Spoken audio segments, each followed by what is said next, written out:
it ended up being a great fight card, but it started out like the worst nightmare. You shuffling. What did you have to go through to make this card happen? You know, I received this phone call from Matt Hamill's manager, and he said, "Hey, Matt, you know, his stomach is hurt. He's not gonna be able to fight." And it started giving me a flashback.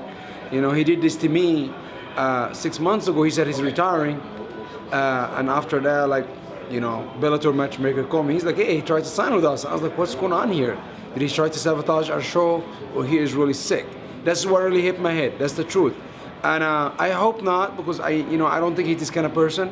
And I told these guys, you know what, go to the hospital, let me know in an hour how he's gonna feel. I already know he's not gonna fight, because if you already have this mindset, you're not gonna fight, And I told him, listen, wish him the best of luck, I hope he's okay.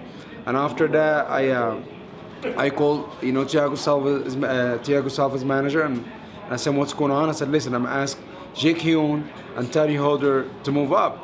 And I look at Terry Holder as a better matchup for the fight. I think he's better matchup than Matt Hamill, because he strikes, he's a good athlete, he's not easy to take down. And I think it was going to be a better matchup. That I went to him first, and he'd take it. I said, listen, I'll pay you. I went to him, I was like, listen, don't kick me in the head, but this is what's going on. And I explained to him, I was like, I'm going to pay you 3 times as much what you're supposed to make. And he's like, you know what, Ali, I'm going to do it. Thank you for the opportunity. I went to Jake Hyun, and I was like, you're going to have... you know, a different opponent. And he's like, all right, who it is? It's a Clifford Stark. And he got paid a little bit more money too. And I went to Clifford Stark, and you know, I think his purse got doubled what he's supposed to make, and he moved off to the main card. And you know, honestly, I think I got lucky, because I don't think normally a guy fight for 8 weeks. When you go to him in the locker room and tell him that, they're probably gonna be really upset. But I was like very, you know, I humbled myself. I was kind of begging them to say yes. You know, I did. I kind of begged them to say yes. And everybody accepted, you know, this. And win or loss, they grow in my mind so much, because it takes a really a man or a guy with a heart to change his opponent in an hour. And I very, very appreciate all these guys. And after that, you know, they went in there, and everybody delivered, man. Everybody just delivered. What was your emotion like during that day? Because I mean, I kind of think there was at least a little bit of a fear that this fight wasn't going to come together. You know, I'm always, you know, you can ask anybody. When we have a bad card, I'm the first person, you know, to tell you. The Vegas card was horrible. I left I went to the back for 30 minutes, and I didn't want you to fight because it was so bad. But I know this fight going in, that can be a great fight card. And honestly, I think it's shovel we made and make it even a better fight card. You know, I didn't plan that. We got lucky. I got lucky. You know, I know the main event was gonna deliver. I know Timur and Edwards was gonna deliver. I know these 2 guys were gonna deliver.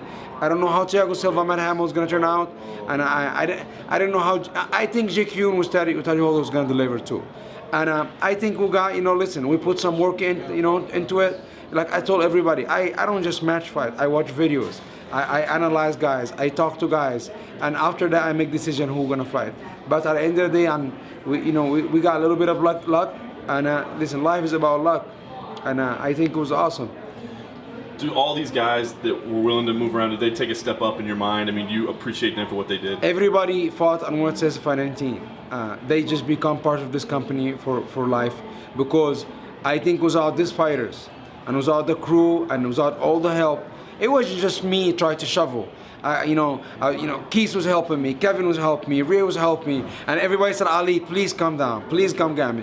And everybody who know me, I'm a very fiery guy, and I got jumpy, because sometimes I put too much passion into it, but it was so awesome, man. And I went to the guy, he didn't fight. I told Ray, please tell him we're gonna pay him his show money and win money, because the guy Eddie is supposed to fight, and Ray went to him. Because I was done. I couldn't take it anymore. And even I couldn't sit down. For the most of the fight card, I didn't sit down. I sat down, I normally sit down to wait for the whole fight. I didn't feel like I want to be close to the cage. I want to be far from the cage. Especially from the main event, I just stood up the whole main event, and I watched it. And it was just so awesome, man. And I was like a groupie. I went to every staff member, everybody worked, and I was thanking him. Because I'm the guy giving everybody shit. This is who I am. But at the end of the day, I give everybody love. I was kissing people, giving people hugs, and Darian, I grabbed him and I gave him a kiss, and he's like, "What are you doing?" I was like, I love you. Don't worry about it." And I was really happy. I think I think this show, it's a newborn for WSOF fighting. We always did great, but I think now people understand. We can put on great event. We can fill up venues. We can put on great productions. Everything was so awesome. I can't ask for more than that. And we just, we're so blessed to have NBCB, our partner, great investors, Ray as the president of the company, and nobody have an ego. And sometimes I catch myself, I give my ego a little bit to the side, because sometimes I do.